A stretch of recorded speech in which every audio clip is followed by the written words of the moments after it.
Hello everyone and welcome to my YouTube channel. आज की इस वीडियो में हम देखेंगे कि बोर्ड में पिछले सालों में कौन से क्वेश्चंस आए हैं और कुछ एग्जाम्पलर क्वेश्चंस यानी थोड़ा सा डिफिकल्ट लेवल होता है उन क्वेश्चंस का, तो उनको हम स्टडी करेंगे। तो सबसे पहले हम देखते हैं कि फर्स्ट क्वेश्चन हमारा क्या है। A shiny metal M gives a dazzling white flame and changes to a white powder N. Identify M and N and represent the above reaction in the form of a balanced chemical equation. Does M undergo oxidation और reduction. तो इसको अभी हम देखते हैं। अब देखिए ये 3 मार्क्स का है और इसके 3 पार्ट्स हैं ए बी सी, यानी कि 1 मार्क का एक पार्ट है। तो जैसा कि डार्जलिंग व्हाइट कलर मींस यहीं पर हमें इससे इंडिकेट करना है कि यहां पर ये कौन सा मेटल है, ये मैग्नीशियम मेटल है। अब इसमें जो रिएक्शन आप देख रहे हैं ये रिएक्शन है, यहां पर हमारा एम है मैग्नीशियम और एन इसमें है मैग्नीशियम ऑक्साइड जो फॉर्म हुआ है। सो फर्स्ट पार्ट हमारा ये था, सेकंड में था इसको बैलेंस करना है। तो यहाँ बैलेंस हमने किया हुआ है इस रिएक्शन को। ये आप बैलेंस्ड रिएक्शन इसमें आप देख रहे हैं 2Mg प्लस O2 ये दे रहा है 2MgO। बैलेंस कैसे करना है इसके लिए पूरी कंप्लीट चैप्टर की एक वीडियो मैंने अपलोड की है, तो उसका लिंक भी आप नीचे डिस्क्रिप्शन बॉक्स में देख सकते हैं। और उस लिंक से आप इन क्वेश्चंस को पहले सॉल्व करने से एक बार उस चैप्टर को जरूर अच्छे से स्टडी करेंगे, ताकि जो ये रिएक्शंस हैं इनको हम अच्छे से स्टडी कर सके। क्योंकि जरूरी नहीं है, हमें मेन मेथड समझ में आना चाहिए। रिएक्शन में भी डिफरेंट रिएक्शंस कई बार बदल जाते हैं, लेकिन आपको प्रोसीजर समझ में आना चाहिए कि प्रोसीजर क्या है। तो उसके लिए आप वो वीडियो जरूर देखें जिसमें कि कंप्लीट चैप्टर शो किया हुआ है। और जो थर्ड पार्ट है, थर्ड पार्ट हमारा कह रहा था कि इसका ऑक्सीडेशन हुआ है या रिडक्शन। तो जैसा कि हम यहाँ पर देख रहे हैं मैग्नीशियम में ऑक्सीजन ऐड हो रही है and addition of oxygen is oxidation. तो ये हमारे थर्ड पार्ट का आंसर है। तो हमने ये तीनों पार्ट्स इसके सॉल्व किए हुए हैं। तो अब देखते हैं कि हमारा जो नेक्स्ट क्वेश्चन है वो क्या है। अब नेक्स्ट हमारा क्वेश्चन कह रहा है कि the electrolysis of water. First a है name the gases liberated at anode and cathode. तो हमें पता है एनोड के ऊपर ऑक्सीजन गैस एलिमिनेट होती है और कैथोड के ऊपर हमारी हाइड्रोजन गैस एलिमिनेट होती है। Why is this? The volume of gas collected in one electrode is 2 times that of the other electrode. इसको डायग्राम से भी अभी मैं आपको शो करती हूँ कि किस तरह से हाइड्रोजन जो है उसका जो है वो ट्वाइस द वॉल्यूम होती है एज कंपेयर टू ऑक्सीजन। क्योंकि अगर हम वाटर का अगर हम फॉर्मूला देखें, हमारे वाटर का फॉर्मूला क्या होता है H2O। तो यहाँ पर 2 एटम्स हाइड्रोजन के हैं और 1 एटम इसमें ऑक्सीजन का है। तो रेशियो इसमें 2:1 है, इसीलिए वॉल्यूम ऑफ जो हाइड्रोजन है that is twice as compare to oxygen. और सी पार्ट इसका है कि what will happen if dilute H2SO4 is not added to water. अब डाइल्यूट H2SO4 क्या कर रही है, हाइड्रोजन आयन कंसंट्रेशन को इंक्रीज कर रही है सॉल्यूशन के अंदर, जिसके कारण की जो इलेक्ट्रोलिसिस का प्रोसेस है, इलेक्ट्रोलिसिस ऑफ वाटर जो है उसकी वो इनहेंस हो रहा है, वो बढ़ रहा है। तो इसीलिए अगर डाइल्यूट सल्फ्यूरिक एसिड अगर हम ऐड नहीं करेंगे, hydrogen ion concentration will be less and the process of electrolysis will be very very slow और it may does not take place.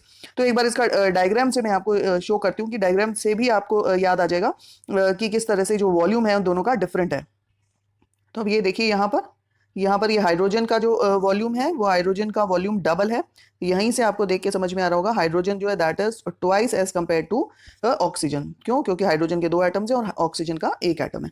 तो होप स्टूडेंट्स ये वाला क्वेश्चन भी आपको क्लियर होगा।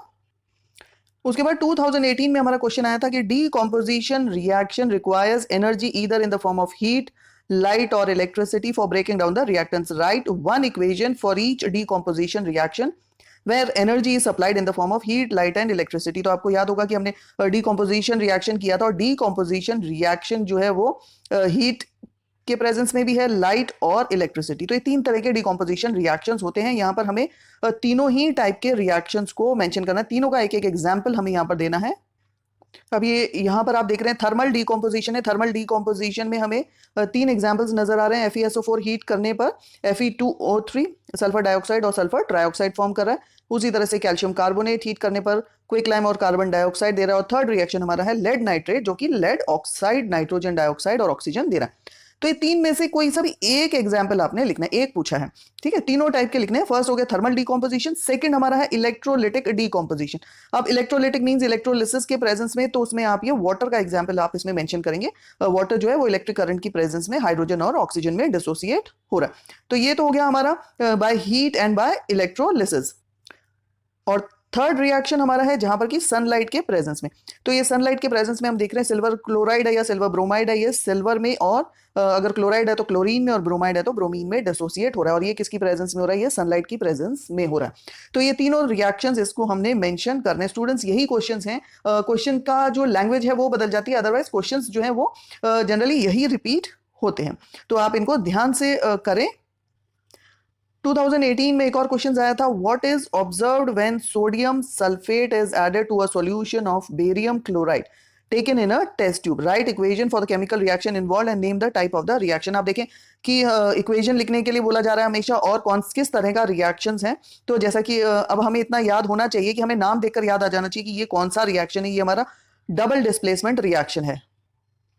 तो ये डबल डिस्प्लेसमेंट रिएक्शन अब हमारे सामने है। सोडियम सल्फेट रिएक्ट कर रहा है बेरियम क्लोराइड के साथ, तो बेरियम सल्फेट और सोडियम क्लोराइड, तो यहां पर क्या हो रहा है, यहां पर exchange of ions is taking place और इसमें बेरियम सल्फेट का प्रेसिपिटेट फॉर्म हो रहा है, इसलिए इस रिएक्शन को हम प्रेसिपिटेशन रिएक्शन भी कहते हैं। So this is all about double displacement reaction. उसके बाद हम देखें 2015 में हमारे देख रहे हैं आपकी 3 क्वेश्चंस दिए हुए हैं। इसमें name the type of chemical reaction represented. Again आपको रिएक्शन दी है, रिएक्शन में पूछा है कि ये जो है किस तरह की रिएक्शन है, कौन सी रिएक्शन है। तो यहाँ पर आप देख रहे हो कैल्शियम ऑक्साइड वाटर के साथ रिएक्ट कर रहा है, means A and B is reacting to form a product C. तो ये कैसा हो गया, कॉम्बिनेशन है, कंबाइन हो रहा है। सेकंड में हम देख रहे हैं कि यहाँ पर आप देखो ध्यान से बी ए जो है वो बी ए आप देखिए सल्फेट के साथ चला गया और क्लोरीन जो है वो एल्यूमिनियम के साथ एक्सचेंज हो गई, तो that means exchange of ion यहाँ पर हो रहा है, तो ये डबल डिस्प्लेसमेंट रिएक्शन है। थर्ड रिएक्शन हमारा है फेरस सल्फेट। यहाँ पर फेरस सल्फेट को हमने हीट किया है Fe2O3। अभी पिछले क्वेश्चन में भी हमने ये रिएक्शन देखा था, तो ये क्या हो रहा है यहाँ पर डीकॉम्पोजिशन रिएक्शन। तो इस तरह से ये भी एक क्वेश्चन ऐसे आ सकते हैं कि आपको रिएक्शंस दिए हैं डिफरेंट और उसमें आपने ये बताना है कि you have to name the type of the chemical reaction. अब ये भी क्वेश्चन हमारा जो है 2015 में ही आया था। यहां पर हम कह रहे हैं कि write the chemical equation of the reaction in which the following changes takes place. Means हमें ऐसी एग्जांपल्स लेने जहां पर कि हमें चेंज ऑफ कलर दिख रहा है, चेंज ऑफ टेम्परेचर है और फॉर्मेशन ऑफ प्रेसिपिटेट। अब जैसे प्रेसिपिटेट आया तो यहीं पर ही माइंड में क्या आना चाहिए, प्रेसिपिटेशन कहाँ फॉर्म हो रहा था, बेरियम सल्फेट का प्रेसिपिटेट फॉर्म हो रहा था, मींस डबल डीकॉम्पोजिशन रिएक्शन है। चेंज इन टेम्परेचर में हम डीकॉम्पोजिशन रिएक्शंस देख सकते हैं, चेंज इन कलर में आपके डिस्प्लेसमेंट रिएक्शंस आते हैं। तो एक बार इनका एग्जांपल्स हम देखते हैं। जैसे ये फर्स्ट रिएक्शन आप इसमें देख रहे हैं, यहाँ पर कॉपर जो है वो सिल्वर नाइट्रेट के साथ रिएक्ट करके कॉपर नाइट्रेट और सिल्वर फॉर्म कर रहा है। Now initially the solution will become blue in colour and shiny silver metal will be deposited. ये आपका डिस्प्लेसमेंट रिएक्शन है। यहाँ पर सिल्वर जो है वो लेस रिएक्टिव है एज कंपेयर टू कॉपर। तो जब कॉपर नाइट्रेट फॉर्म हुआ, इस कॉपर नाइट्रेट का कलर क्या है, ब्लू है, और सिल्वर शाइनी सिल्वर मेटल जो है वो डिपॉजिट हो रहा है। ठीक है, इसकी जगह हम जो और भी रिएक्शंस आप लिख सकते हो इसमें, जैसे कॉपर सल्फेट का हम लिख सकते हैं। कॉपर सल्फेट जब आयरन के साथ रिएक्ट कर रहा है, डिस्प्लेसमेंट रिएक्शन है, तो यहाँ पर FeSO4 फॉर्म होगा और ये जो FeSO4 है इसका कलर है ग्रीन और ये जो हमारा कॉपर सल्फेट था इसका कलर था ब्लू। तो ब्लू कलर जो है वो ग्रीन कलर में चेंज हो रहा है। तो कोई सा भी आप इसमें जो है डिस्प्लेसमेंट रिएक्शन आप लिख सकते हैं। सेकंड एग्जांपल अगर हम देखें तो change in temperature, sodium hydroxide HCl के साथ रिएक्ट कर रहा है। यहाँ पर the temperature will increase because heat is evolve. तो हीट इवॉल्व हो रही है।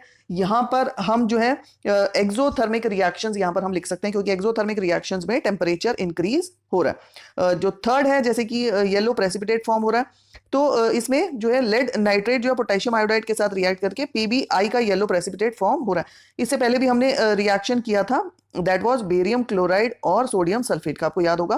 ठीक है, पिछले क्वेश्चंस में ही हमने किया था। तो ये वाला एग्जांपल, दोनों में से कोई भी आप एग्जांपल दे सकते हो। यहाँ पर जो है बेरियम सल्फेट का व्हाइट प्रेसिपिटेट फॉर्म हो रहा है और इस रिएक्शन में लेड आयोडाइड का येलो प्रेसिपिटेट फॉर्म हो रहा है। So both these reactions they are double displacement reaction और दोनों में से कोई सा भी आप एग्जांपल इसमें दे सकते हैं। अभी एक क्वेश्चन हमारा आया था 2010 के अंदर, what happens chemically when quick lime is added to water filled in bucket. अगर हम क्विक लाइम को वाटर में ऐड करें तो डेफिनेटली स्लेक्ड लाइम प्रोड्यूस हो रहा है and lot of heat is produce. अभी जैसे हमने रिएक्शन देखा, इसे पिछले वाले क्वेश्चन में भी हमने देखा था कि हीट इवॉल्व हो रही है या टेम्परेचर इंक्रीज हो रहा है, तो उसमें भी हम ये रिएक्शन लिख सकते हैं क्योंकि इसके अंदर भी टेम्परेचर इंक्रीज हो रहा है। तो यहाँ पर हम देख रहे हैं कि क्विक लाइम जो है वो वाटर के साथ रिएक्ट करके कैल्शियम हाइड्रोक्साइड फॉर्म हो रहा है और इसमें जो दो ऑब्जर्वेशंस क्या है, एक तो हीट इवॉल्व हो रही है इसमें और एक हिसिंग साउंड इसमें प्रोड्यूस हो रहा है। तो ये दो ऑब्जर्वेशंस हमें इसमें देखने को मिलती हैं। ये भी क्वेश्चन हमारा 2015 में, उस समय हालांकि बोर्ड्स नहीं थे, लेकिन जो स्कूल एग्जाम्स या कुछ स्टूडेंट्स बोर्ड ऑप्ट करते थे तो वहां पर ये जो है क्वेश्चंस थे उसमें। और यहाँ पर अब इसके अंदर हमें रिड्यूसिंग एजेंट यहाँ पर हमें मेंशन करना है। रिएक्शन है हमारा 3MnO2 + 4HCl Mn में कन्वर्ट हो गया और Al2O3। Now state which is more reactive, Mn और एल्यूमिनियम, दोनों में से कौन ज्यादा जो है वो रिएक्टिव है और क्यों। तो अगर यहाँ पर हम देखें, सो दिस इज एल्यूमिनियम। अब एल्यूमिनियम यहाँ पर रिड्यूस हो रहा है aluminium is a reducing agent, क्योंकि ये एल्यूमिनियम में देखिए ऑक्सीजन ऐड हो गई, ये कन्वर्ट हो गया एल्यूमिनियम ऑक्साइड को। So addition of oxygen means यहाँ पर एल्यूमिनियम का ऑक्सीडेशन हुआ है, और जिसका ऑक्सीडेशन होता है वो रिड्यूसिंग एजेंट होता है। तो एल्यूमिनियम जो है, aluminium is more reactive than manganese, क्योंकि यहाँ पर जो है ये जो ऑक्सीजन है जो मैग्नीज के साथ थी, वो मैग्नीज जो है इसने इस ऑक्सीजन को एलिमिनेट किया है, और यहाँ पर जो है एल्यूमिनियम के साथ ऑक्सीजन ऐड हो गई है। तो इसको हम यहाँ पर जो है एल्यूमिनियम हमारा जो है दैट इज मोर रिएक्टिव, और इसको हम डिस्प्लेसमेंट रिएक्शन भी कह सकते हैं कि यहाँ पर अगर आप देखें तो एल्यूमिनियम इज मोर रिएक्टिव, तो एल्यूमिनियम जो है वो ऑक्सीजन के साथ कंबाइन होकर एल्यूमिनियम ऑक्साइड फॉर्म हो रही है, और मैग्नीज डाइऑक्साइड रिड्यूस हो रहा है मैग्नीज में। So aluminium is also reducing agent and it is more reactive as compare to manganese. अब एक और क्वेश्चन हमारे पास है, a white salt on heating decomposes to give brown fumes and name a residue left behind. So name the salt and write the equation for the decomposition reaction. अब जैसे यहाँ पर white salt की बात आ रही है, तो white salt means ये lead nitrate की हम बात करें, तो lead nitrate को जब हम यहाँ पर mention करते हैं तो lead डाइऑक्साइड, नाइट्रोजन डाइऑक्साइड और ऑक्सीजन यहाँ पर फॉर्म हो रहा है। सो ये भी हमें ध्यान रखना है कि लेड नाइट्रेट जो है that is a white salt and on heating it is converting into lead oxide, nitrogen dioxide and oxygen. तो ये जो है रिएक्शन हमें लिखनी है डीकंपोजिशन की। सॉल्ट हमारी क्या है, लेड नाइट्रेट है। तो क्वेश्चन हमारा क्या है, क्वेश्चन यही है कि white salt on heating it is decomposing to give brown fumes. तो जो हमारे ब्राउन फ्यूम्स हैं वो इस नाइट्रोजन डाइऑक्साइड गैस के हैं। नेक्स्ट क्वेश्चन है कि what is rain acidity, mention any two ways by which rain acidity can be prevented. और ब्रेन एसिडिटी को मैंने अपने वीडियो में जो कंप्लीट चैप्टर है उसमें एक्सप्लेन किया हुआ है, उसमें एक बार आप स्टडी कर सकते हैं। और इसकी डेफिनेशन हम देखते हैं, the process in which the taste and smell of the food is spoiled, उसको हम कह रहे हैं रैन एसिडिटी। और ये किस कारण से हो रहा है, it is happening due to the oxidation. Now how this rancidity can be prevented, antioxidants को हम ऐड कर सकते हैं to prevent oxidation. For example, like chips, these are packed in presence of nitrogen gas which prevents spoilage. दूसरा है food should be kept in airtight containers in refrigerator. अब यहाँ पर हमारे जो है airtight containers है, refrigeration है, antioxidant हम ऐड कर रहे हैं, नाइट्रोजन गैस फिल कर रहे हैं। तो ये हमारा इसका जो है इन्होंने पूछा कि किस तरह से हम उसको प्रिवेंट कर सकते हैं। So these are the methods by which we can prevent RAN acidity. अब कुछ डिफिकल्ट क्वेश्चंस जो हमने बात की थी, एग्जाम्पलर मींस थोड़ा सा जो है हाई ऑर्डर के क्वेश्चंस हैं, उसमें अभी हम सबसे देखते हैं। पहला ये क्वेश्चन क्या कह रहा है कि solution of potassium chloride that is KCl when mixed with silver nitrate that is AgNO3, silver nitrate के साथ जब हमने इसको मिक्स किया, insoluble white substances formed, right the chemical reaction involved and also mention the type of the reaction. अब हमें पता है पोटेशियम जो है वो that is positively charge, chloride negative है, सिल्वर पॉजिटिव और नाइट्रेट नेगेटिव है। तो पोटेशियम और नाइट्रेट आपस में रिएक्ट करेंगे, और सिल्वर और chloride. So that means this is a double displacement reaction. ये हमारे सामने रिएक्शंस है। यहाँ पर exchange of ion is taking place, potassium nitrate का व्हाइट प्रेसिपिटेट फॉर्म हो रहा है, और ये डबल डिस्प्लेसमेंट रिएक्शन है। सो इस तरह से हाई ऑर्डर थिंकिंग रिएक्शंस या ये क्वेश्चंस हैं जो कि जितनी हम प्रैक्टिस करेंगे उतना ही जो है हमें क्लैरिटी होती जाएगी और उतनी ही चीजें समझ में आती जाएंगी। अब ये एक बड़ा इंटरेस्टिंग क्वेश्चन है कि grapes hanging on the plant do not ferment, but after being plucked from the plant can be fermented. So under what conditions do these grapes ferment? Is it a chemical or a physical change? तो क्या कह रहा है कि question कि जो grapes हैं अगर वो प्लांट्स के ऊपर है तो उनमें फर्मेंटेशन नहीं होता, लेकिन जब हम उनको तोड़ लेते हैं तो उनमें फर्मेंटेशन हो रहा है। तो क्या ये केमिकल या फिजिकल चेंज है? तो इसका आंसर देखते हैं कि grapes when attached to the plants they are living and therefore they have their immune system due to which they cannot be fermented. So when the microbes attacked plucked grapes in presence of oxygen, यानी कि जब आपने तोड़ लिया उनको, then they undergo fermentation to form a alcohol. तो अगर इनका fermentation हो गया तो that means it is a chemical process. तो स्टूडेंट्स ये क्वेश्चन आपको क्लियर होगा। अभी एक और हाई ऑर्डर थिंकिंग क्वेश्चन को हम देखते हैं। A substance X which is an oxide of group 2 element is used intensively in cement industry. ये जो सीमेंट इंडस्ट्री दिया ये हमें हिंट दे रहे हैं। And this element is also present in bones. So on treatment with water it forms a solution which turns red litmus blue. Identify x and also right the chemical reaction. अब वो कह रहा है red litmus blue में turn हो रहा है, means कि ये क्या है, ये बेस है। क्योंकि बेस जो है वही रेड लिटमस ब्लू में टर्न करते हैं, सब्सटेंस एक्स है और वो सेकंड ग्रुप का एलिमेंट है जिसको हम सीमेंट इंडस्ट्री और बोन्स में यूज हो रहे हैं। तो यहाँ पर हम किसकी बात कर रहे हैं? जी हाँ, बिल्कुल सही आप सोच रहे हैं, हम कैल्शियम की बात कर रहे हैं। और यहाँ पर जो सब्सटेंस एक्स है वो हमारा कैल्शियम ऑक्साइड है और जो एलिमेंट है that is calcium. So this calcium oxide is used in cement industries and calcium is also present in bones. Bones में प्रेजेंट होता है ये कैल्शियम फॉस्फेट के फॉर्म में। और ये कैल्शियम ऑक्साइड जो है वो वाटर में डिसॉल्व होके calcium oxide form, calcium hydroxide form हो रहा है लाइम वाटर। और क्योंकि ये बेस है तो बेस क्या कर रहा है? रेड लिटमस को ब्लू कन्वर्ट करता है। तो होप स्टूडेंट्स ये इंटरेस्टिंग क्वेश्चंस हैं, आपको समझ में आ रहे होंगे। अब यहां पर हमें आइडेंटिफाई करना है, क्या आइडेंटिफाई करना है? यहां पर हमें ऑक्सीडाइजिंग एजेंट आइडेंटिफाई करना है। हमें क्या ध्यान रखना है कि जिस सब्सटेंस का रिडक्शन हो रहा है, ठीक है, जो रिड्यूस हो रहा है, जो सब्सटेंस रिड्यूस हो रहा है या जिसका रिडक्शन हो रहा है वो ही ऑक्सीडाइजिंग एजेंट होता है। तो अब यहां पर हम देखते हैं कि फर्स्ट रिएक्शन में जो लेड ऑक्साइड को आप देख रहे हैं HCl के साथ रिएक्ट कर रहा है, तो ये जो है लेड डाइऑक्साइड ये किस में कन्वर्ट हो रहा है? लेड क्लोराइड, यानी कि ऑक्सीजन यहां से रिमूव हुआ, ऑक्सीजन निकल गया, मींस इसका रिडक्शन हुआ और जिसका रिडक्शन हो रहा है वो ही ऑक्सीडाइजिंग एजेंट है। तो हमारा जो फर्स्ट का आंसर है वहां पर वो है लेड ऑक्साइड। सेकंड में हम देखेंगे कि मैग्नीशियम जो है वो ऑक्सीजन के साथ रिएक्ट कर रहा है, मींस यहाँ पर रिडक्शन किसका हुआ? यहाँ पर ऑक्सीजन का रिडक्शन हो रहा है। तो यहाँ पर ऑक्सीजन क्या है? ऑक्सीजन जो है वो ऑक्सीडाइजिंग एजेंट है। उसके बाद थर्ड अगर हम देखें तो कॉपर सल्फेट। अब इसमें कॉपर सल्फेट में अगर आप देखोगे तो यहाँ पर जो है कॉपर क्योंकि लेस रिएक्टिव है और जिंक मोर रिएक्टिव है, तो ये SO4 जिंक के साथ चला गया, तो कॉपर सल्फेट का रिडक्शन हो रहा है, means copper sulphate is acting as oxidising agent. उसी तरह से V2O5 V में कन्वर्ट हो रहा है, मींस जिसका रिडक्शन हो रहा है, reduction means removal of oxygen या हाइड्रोजन का एडिशन। तो यहां पर हम देख रहे हैं इसमें डी वाले में भी ऑक्सीजन रिमूव हो गया तो V2O5 का क्या हुआ? रिडक्शन हुआ, तो it is an oxidising agent. Next E में हम देखते हैं Fe जो है वो कन्वर्ट हो रहा है Fe3O4, मींस इसका ऑक्सीडेशन हुआ और वाटर जो है वो हाइड्रोजन में कन्वर्ट हुआ, मींस इसमें से ऑक्सीजन रिमूव हो गई, तो इसका रिडक्शन हो रहा है, इसका रिडक्शन हुआ, मींस ये ऑक्सीडाइजिंग एजेंट है। और लास्ट में अगर हम देखें CuO ये कन्वर्ट हो रहा है Cu के अंदर, मींस ऑक्सीजन रिमूव हो गई तो इसका रिडक्शन हुआ, तो ये ऑक्सीडाइजिंग एजेंट है। अब जिनका रिडक्शन हो रहा है तो इनका रिडक्शन हो रहा है तो ये ऑक्सीडाइजिंग एजेंट क्यों है? क्योंकि ये दूसरे को ऑक्सीडाइज कर रहे हैं। जैसे यहाँ पर ये हाइड्रोजन को ऑक्सीडाइज करके वाटर में कन्वर्ट कर रहा है, इसीलिए हम इसको कह रहे हैं ऑक्सीडाइजिंग एजेंट। तो जो सब्सटेंस रिड्यूस होता है वो दूसरे को ऑक्सीडाइज कर देता है, इसलिए वो ऑक्सीडाइजिंग एजेंट होता है। तो एक बार यहाँ पर इसके आंसर्स आप देख लें, ठीक है, ऑक्सीजन है, कॉपर सल्फेट, V2O5, वाटर और CuO। तो यही हमने अभी डिस्कस किया है। अभी हमने देखा था ऑक्सीडाइजिंग एजेंट, अब इन रिएक्शंस में हम देखेंगे रिड्यूसिंग एजेंट। जी हाँ, सही सोच रहे हो आप कि बिल्कुल ऑपोजिट। रिड्यूसिंग एजेंट कौन से हैं? जिनका ऑक्सीडेशन हो रहा है, तो जिनका ऑक्सीडेशन है वो रिड्यूसिंग एजेंट। तो वर्ड्स दोनों जो है वो ऑपोजिट हैं, ये ध्यान रखना है। अब यहाँ पर जो है अमोनिया, इसमें से हाइड्रोजन एलिमिनेट होकर ऑक्सीजन ऐड हो गई, मींस इसका क्या हुआ? ऑक्सीडेशन हो गया, तो ये रिड्यूसिंग एजेंट है।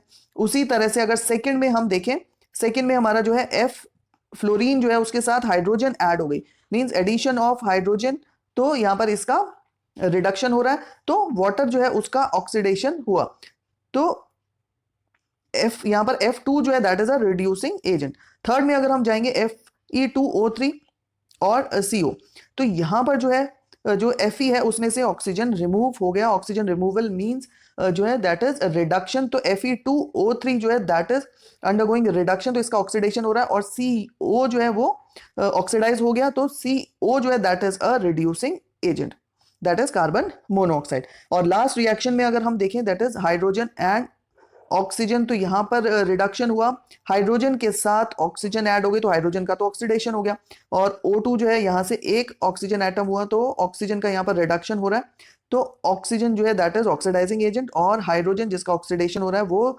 रिड्यूसिंग एजेंट यहाँ पर है। तो ये हमें आंसर्स भी दिख रहे हैं।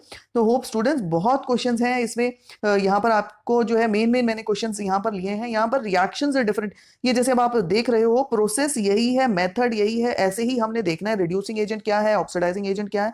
ये रिएक्शन से चेंज हो सकती है बट प्रोसीजर जो है वो सेम है। तो एक बार आप जो है कंप्लीट चैप्टर इसका जरूर व्यू करें, उसका लिंक आपको नीचे डिस्क्रिप्शन बॉक्स में दिख जाएगा। और इस वीडियो को लाइक जरूर करें, शेयर करें। और अब कुछ क्वेश्चंस को हम हिंदी में देख लेते हैं, आंसर सेम है लेकिन फिर मैं दोबारा से यहाँ एक्सप्लेन कर देती हूँ। और बाकी जो इंग्लिश में भी हैं क्वेश्चंस उनको मैंने हिंदी में ही एक्सप्लेन किया है।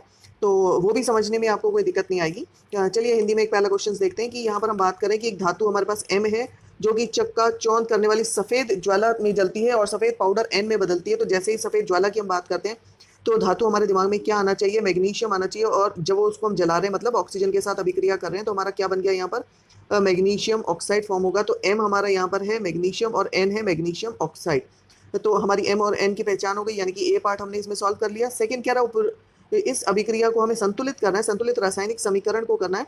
तो यहाँ पर ऑक्सीजन हम देख रहे हैं 2 हैं, तो राइट हैंड साइड में हमने यहाँ पर 2 लिखा, तो ऑक्सीजन हमारा बैलेंस हो गया। मैग्नीशियम को बैलेंस करने के लिए मैग्नीशियम के आगे हमने 2 लिखा है। अब इसके सी पार्ट में क्या रहा है कि M का उपचयन होता है अथवा अपचयन। तो हमें पता है उपचयन अर्थात ऑक्सीजन का जुड़ना, तो यहाँ पर ऑक्सीजन जुड़ रही है तो ऑक्सीजन एडिशन क्या हुआ कि ये जो अभिक्रिया है ये उपचयन अभिक्रिया है। तो ये तीनों पार्ट यहाँ पर सॉल्व हो गए, एक एक नंबर का एक एक पार्ट है। तो होप स्टूडेंट्स ये क्लियर होगा आपको क्वेश्चन।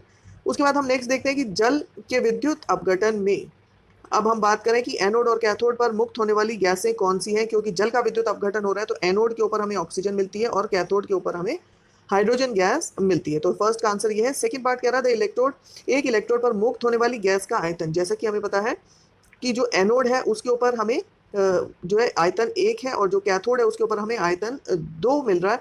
तो ये 2 गुना है। क्यों 2 गुना है? क्योंकि अगर हम देखें तो पानी जो है उसका सूत्र है H2O, तो यहाँ पर हमारे पास हाइड्रोजन के 2 एटम है और ऑक्सीजन का 1 एटम है। इसीलिए कैथोड के ऊपर जो है दुगना आयतन हमें मिलता है और एनोड के ऊपर हमें आयतन जो है वो दूसरे के कंपैरिजन में जो है 1 गुना मिलता है। अब तीसरा पार्ट कह रहा है कि यदि जल में हम तनु H2SO4 न मिलाएं तो क्या होगा। तनु H2SO4 क्या कर रहा है, पानी के अंदर हाइड्रोजन आयन कंसंट्रेशन को बढ़ा रहा है या हाइड्रोजन आयन की सांद्रता को बढ़ाता है। तो जब हाइड्रोजन आयन की सांद्रता बढ़ रही है तो विद्युत अपघटन की जो प्रक्रिया है वो तेज होगी या आसानी से होगी। तो इसीलिए तनु सल्फ्यूरिक अम्ल मिलाया जाता है और अगर हम इसको नहीं मिलाएंगे तो जो विद्युत अपघटन की प्रक्रिया है वह या तो बहुत स्लो होगी, कम होगी, या बिल्कुल ना के बराबर ही ये प्रक्रिया होगी। तो होप स्टूडेंट्स ये दोनों प्रश्न आपको क्लियर होंगे। अब ये क्वेश्चन हम देख रहे हैं कि जिसका ए पार्ट क्या कह रहा है, द्विविस्थापन अभिक्रिया। तो जैसा कि मैंने पहले भी कहा है कि एक इसी चैप्टर पे मैंने कंप्लीट वीडियो अपलोड किया है, उसमें अगर आप देखेंगे नीचे इस वीडियो में नीचे डिस्क्रिप्शन बॉक्स में लिंक होगा। तो द्विविस्थापन अभिक्रिया किसे कहते हैं, जहाँ पर कि आयनों का आदान प्रदान है। तो उदाहरण अगर हम देखें तो यहाँ पर उदाहरण हम दे सकते हैं। इसके अंदर सोडियम सल्फेट Na2SO4 और ये जब बेरियम क्लोराइड के साथ अभिक्रिया करेगा तो ये हमारा फॉर्म करेगा NaCl twice NaCl plus BaSO4 form करेगा। तो ये आयनों का आदान प्रदान हो रहा है, इसलिए हम इसको द्विविस्थापन अभिक्रिया कह रहे हैं और इसमें उदाहरण हम ये दे सकते हैं। उसके बाद जो है सेकंड इसका जो बी पार्ट है, बी पार्ट कह रहा है कि किसी जो बीकर है उस बीकर के अंदर अगर जल के साथ जल लेकर उसमें बिना बुझा अगर हम चूना डालें, तो बिना बुझा चूना है कैल्शियम ऑक्साइड हमारा, और उसमें अगर हमने पानी को डाला है तो पानी डालने पर ये हमारा क्या बन गया, हमारा ये बना है कैल्शियम हाइड्रोक्साइड। तो ये जो कैल्शियम हाइड्रोक्साइड फॉर्म हुआ है ये हमारी अभिक्रिया है। तो पहला पार्ट क्या कह रहा है कि होने वाली अभिक्रिया का नाम बताओ। तो जैसे कि ये दोनों संयोग हो रहे हैं तो ये हमारी संयोजन अभिक्रिया है। अब इसकी जो रासायनिक अभिक्रिया संतुलित, तो अगर हम ये देखें तो यहाँ पर ये हमारी रासायनिक अभिक्रिया भी संतुलित है, लेफ्ट हैंड साइड और राइट हैंड साइड। अगेन फिर रिपीट करूँ मैं कि जो चैप्टर है उसमें आप देखें कि किस तरह से संतुलित करेंगे। और तीसरा हमारा पार्ट है इस अभिक्रिया के 2 प्रमुख प्रेक्षणों की सूची बनाई। तो 2 प्रमुख प्रेक्षण क्या है कि इस प्रक्रिया में क्या हो रहा है, एक तो हीट निकल रही है ना, या ऊर्जा निकल रही है, और दूसरा इसके साथ साथ ऊर्जा निकलने के साथ साथ जब ये अभिक्रिया हो रही है तो इसमें एक हिसिंग साउंड भी जो है आवाज़ इसमें निकलती है। तो ये 2 प्रेक्षण इसके अंदर हम देख सकते हैं। तो ये हमारा आंसर है इस क्वेश्चन का। अब जो इसके अथवा में जो ऑप्शन में दिया हुआ है सेकंड क्वेश्चन, उसको एक बार हम स्टडी करते हैं। इसमें हमारा कह रहा है कि लेड नाइट्रेट का जब हम वियोजन हो रही है तो उस वियोजन को जो है एक दिखाने वाली एक क्रियाकलाप अगर हम इसमें दिखाएं और प्रायोगिक व्यवस्था का नामांकित चित्र खींचकर 2 प्रेक्षणों की सूची बनानी है और अभिकर्मक और उत्पादों की भौतिक अवस्था का उल्लेख करते हुए होने वाली अभिक्रिया को हम संतुलित करेंगे। तो अब यहाँ पर हम ये बात कर रहे थे इस अभिक्रिया की, जहाँ पर लेड नाइट्रेट जो है इसको गर्म करने पर हमें लेड डाइऑक्साइड और नाइट्रोजन डाइऑक्साइड के ब्राउन फ्यूम्स हमें मिल रहे हैं। अब इसको इस अभिक्रिया को संतुलित हम लिखने हैं और उसके बाद जहाँ पर ये लेड नाइट्रेट है ये सफ़ेद पाउडर के फॉर्म में है, ये सॉलिड है।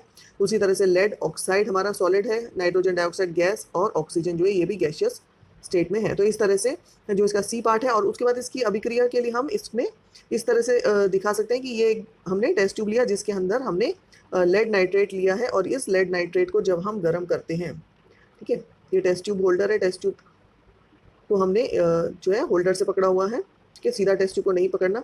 और इसको जब हमने गर्म किया है तो इसका डिकम्पोजिशन हो रहा है गर्म करने पर, तो इस तरह से एक चित्र के द्वारा हम इसको प्रदर्शित कर सकते हैं।